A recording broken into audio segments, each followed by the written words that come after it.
Pecha Kucha 64, Lovecraft inspired illustrations. So last week I drew some hands, tried to narrow my field of investigation and quality improvement, and naturally that made me super disinclined to do that again. So I kind of just did some random stuff, even grudgingly. I had some reference images of some animals I was going to go through with the Mystic Moor. All your favourites, lions, tigers, and bears. Oh my! So just grabbed a little the chalk brush that I'm so fond of, and just no pressure. Sat there, started scribbling. Wasn't overly precious with it. This picture of the lion I really enjoyed because his mane is really very. It's nice to illustrate with like a pencil because he's got lots of sharp, well-defined areas. It's almost like he's been to the salon. The funny thing about this picture of the wolf is it shows you how like confirmation bias is a weird thing. I made his nose bigger because I felt like actually maybe see I'm still like, is he a fox? Is it a wolf? I'm pretty sure it's a wolf.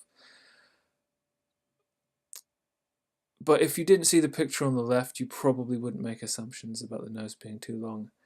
So I was listening to the Tekken soundtrack while working, and it made me want to draw a picture of Kazuya. I thought of this like under the chin kind of thing.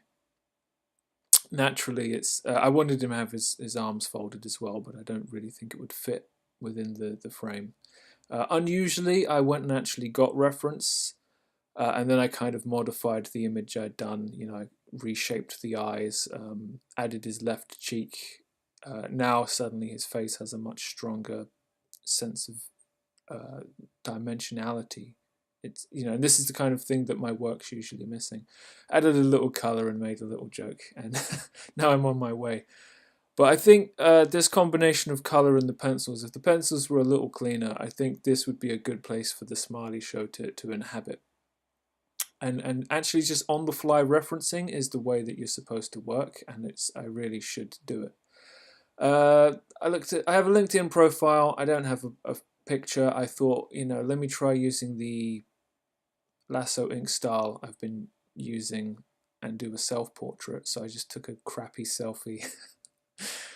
Yeah, and then I just with no great concern applied my technique, and then I added color, my color, not white. I've never been a victim of racism in my life, but one can't help but feel when you actively distinguished yourself as an ethnic minority, you can't help but feel it in your gut that maybe you're putting yourself somewhere you might not want to be. And then I added like a couple of layers of shading. The picture I took has terrible lighting, so I'm actually quite happy that it looks relatively reasonable. And it wasn't a lot of work, so this is a great thing for a little picture on my profile. H.P. Lovecraft, I've read about 4 of those little short stories, and I was, they're not very satisfactory endings, so I was thinking, is there a way I can somehow do a little storyboard of them and maybe make them work a bit better for someone who's played Silent Hill? But yeah, I just ended up illustrating bits of the story that I thought were to see if I could. So there's this one story where a doctor is talking to like a hillbilly who suddenly starts, using words he clearly shouldn't know, talking about things way above his IQ. And the doctor is convinced that he's possessed, and he has this weird headgear that he puts on the guy to try and tap into this other force that's in his head. And my illustrations, I've just kind of pulled them out of my head, and I'm surprised at them being somewhat feasible. The doctor leaning over the old man about to die, desperate to hear this other voice speak one more time. So this is like a base for the conversation they have right at the end, and it's kind of like they do have a mind meld, and I'm like, how do I represent this? So I like this idea of the 2 pictures blending together, but how do you not muddy the waters? So this idea of it's some kind of 80s fade into the background, and then there's like a doorway of light that the person goes through, but you kind of see them going through it all at the same time. It's like multiple animation frames. all at once. And then, I actually got the smudge tools out.